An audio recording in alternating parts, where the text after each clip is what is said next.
Shabbat Shalom. Good to see all of you, and thank you for welcoming me to the Bima today to share a few words. This week's Parsha was a double Parsha, Achrei Mot Kedoshim.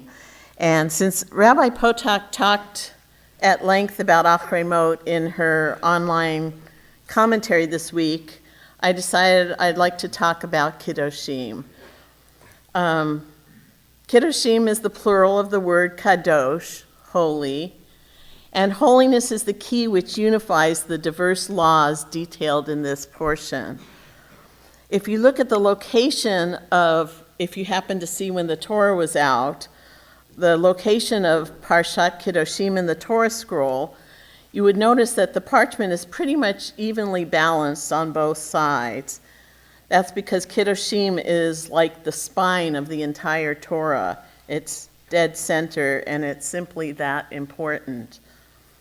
Kedoshim comprises the holiness code, the handbook for what Jews must do in order to be a holy people. So I'd like you, before I delve into some discussion about holiness, I'd just like you to think in your minds for a minute about when you've experienced a holy moment in time.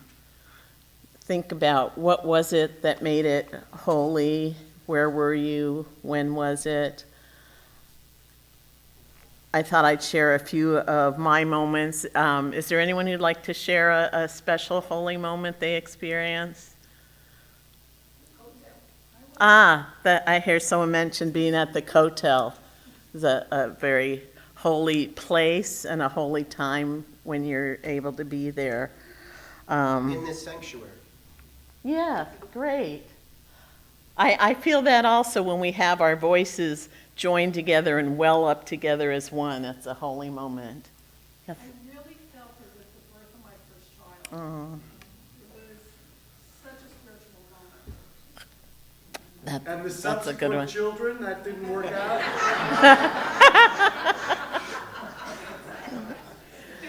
Speak to me. Lisa? I feel like that when I'm in a classroom and suddenly one of the students gives an insight that I didn't think of, and it becomes a teaching moment for the whole class.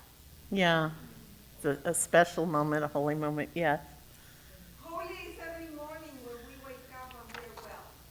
Yes. We open our eyes and we're alive and we say Moda Ani. I felt it also at my ordination. That was a holy moment in time for me. I also feel it when I'm out in nature. I like to go up to the mountains a lot and just experience God's grandeur of creation there. Yes, Eugenia. I have a holy moment. I had a dream when Rabbi says to come to the temple, and 1 week before they were inviting me to the minyan. And on that time, I mean, many years ago, it was only men, but now they say, no, it's everybody can come. And I decided to come without knowing that was my parasha of my birthday. Aww. And I wasn't even connected that day, and so I was here, and they approached me, and they wanted me to come to the Bima, and it was such a beautiful moment with all these synchronicities. Yeah. Was very, very nice. Sandra. Even though Olivia spoke about her child being born, the day that I saw any child being born just felt like a miracle. Yeah. We get to witness creation.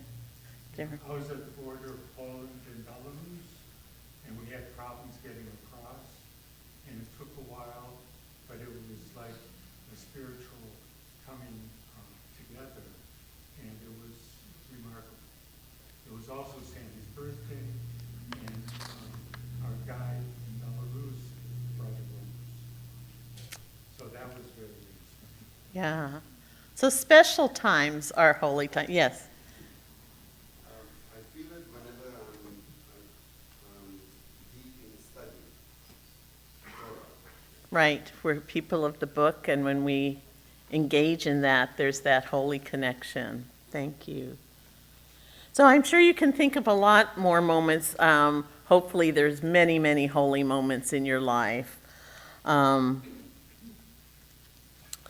In this week's Parsha, the opening of Kiddushim, it states, Vayidaber Adonai el Moshe lemor, which is a very typical opening. God spoke to Moses saying, Daber el kol adat b'nei Yisrael v'amarta alehem.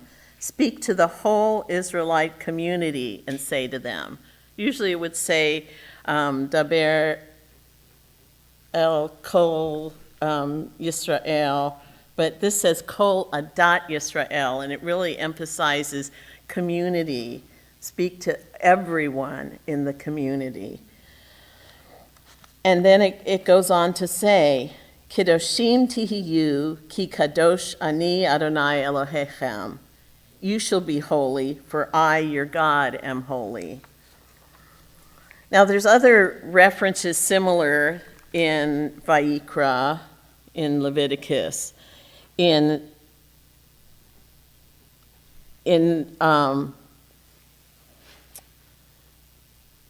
says, also I wanted to point out, it says Kedoshim Tihiyu, which is the plural form.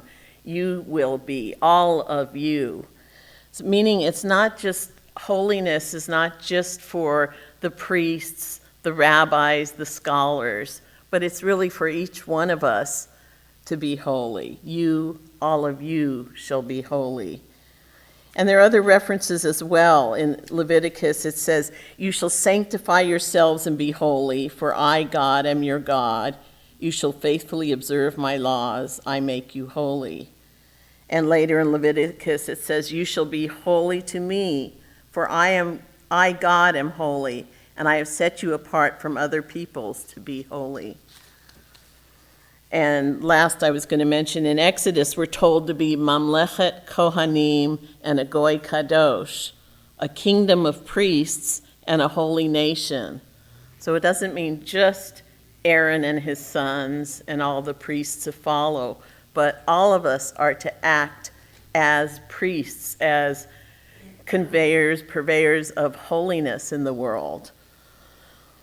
So what does it mean to be holy? We're probably familiar with the words kadosh and kodesh, which mean holy and holiness. And there are a number of places and times we use a word that uses the root of holiness. In the Kedusha, we proclaim God's holiness, and we emulate the angels when we say kadosh, kadosh, kadosh. We physically enact, hoping to bring ourselves closer, elevate ourselves in holiness. In the Kiddush, the Kiddush, we sanctify time. In the Kaddish, we sanctify God's name, even in times of loss and during the hardest times, we still sanctify God's name. And the word for marriage, Kiddushin, means holy, because marriage is a holy union. The groom even says, Hare at mekudeshet li, behold, you are consecrated to me. So what is holiness, and what does it mean to be kadosh? We designate holy time, Shabbat and holidays, holy space like the synagogue, sanctuaries, the Western Wall, someone mentioned, holy objects like the Torah and our holy books. But there are also holy actions and deeds in many, many ways. And this Parsha goes into many of the ways we can act and deeds we can perform that bring us to holiness. In ancient times, sacrifices were holy acts, but now prayer has replaced that as sacrifices of the heart. And that can be holy time designed to bring us closer to God. Saying brachot, such as before we eat, or Birkat Hamazon, brings holiness to our conscious awareness in everyday life. In our everyday actions, we attempt to bring in some aspect of holiness. So holy can mean many things. Among the definitions are sacred, unique, divine, and complete. In one sense, holy can only can also mean to be separate from. One of the quotes I read mentioned that. In Havdalah, we say, Ben Kodesh L'chol, Ben Yisrael Le'amim, between holy and ordinary, between Israel and the other nations. So there's this sense of separating ourselves that is connoted in holiness. And in the Aleinu, when we say, it says that we're made unlike other nations. So it emphasizes that separateness again. So holy is understood as being morally perfect, pure, religious, and set apart for sacred use. It is certain that the laws in this portion encourage a high level of moral behavior. For some, holy means to be outside of normal life. In some religions, a holy person is someone who lives a separate monastic life. They may go and meditate on a mountaintop by themselves in an attempt to reach holiness. But from the Torah, we learn that holiness is not achieved by withdrawal from daily life, but rather by active participation in it. To be kadosh is to be separate, but not to go off on a mountain by yourself. Separate in our holy ways and deeds, that should make us separate, and hopefully be contagious to others to join. So Parshat Kedoshim is referred to as the Holiness Code. It's filled with many, many ways that we can and should be holy. And we started our talk today by sharing some of our holy moments, but the Holiness Code seems to be more about actions and deeds. In Deuteronomy 13, it states, "After the Lord your God shall you walk." And in the Talmud, Sota, it cites the passage and then asks, is it actually possible for a person to follow the divine presence? After all, we are not gods. We cannot perform miracles. And yet the Torah tells us we were created B'Tselem Elohim, in the image of God. So what is kadosh about God's behavior that we can emulate so that we can be more godlike in the world? Many things are mentioned in this parsha. It's just chock full of all sorts of mitzvot and suggestions: clothing the naked, comforting the mourner, visiting the sick, feeding the hungry. It goes on and on. I could list just many for you, but we'd be here too long. But by acting like God in these ways and others, then we become partners with God. We show caring for the other. We help take care of humanity. We go the extra mile.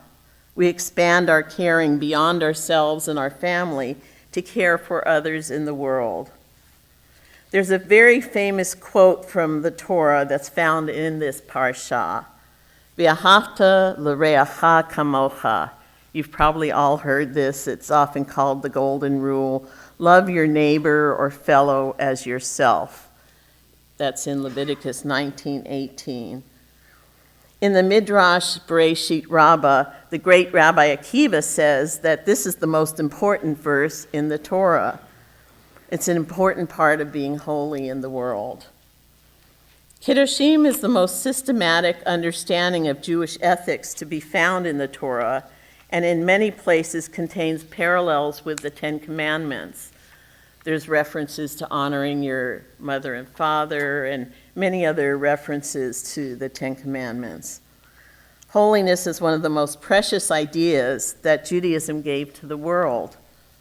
It's an attribute that belongs to God, but human beings can become holy in the ways that we interact with others and by the kind of society we choose to create. Holiness, in fact, is one quality of God to which human beings can aspire. It's interesting to note that in very traditional Jewish schools, they start the kids' Torah study off with learning Sefer Vayikra, the book of Leviticus. And you might ask why, because certainly Genesis and Exodus are filled with so many interesting stories that could fill their imagination. But it's because of the holiness code and learning to be holy at a young age. It helps them to become mensches in the world. So my message for us today is to find ways to be and act holy in the world. Let us rededicate ourselves to being holy in this world through our actions. What will you do this month, this week, or this day even to elevate yourself to being holy in the world? Go ahead and appreciate the holy moments in time and space and be grateful for them, but be holy and do holy. Shabbat Shalom.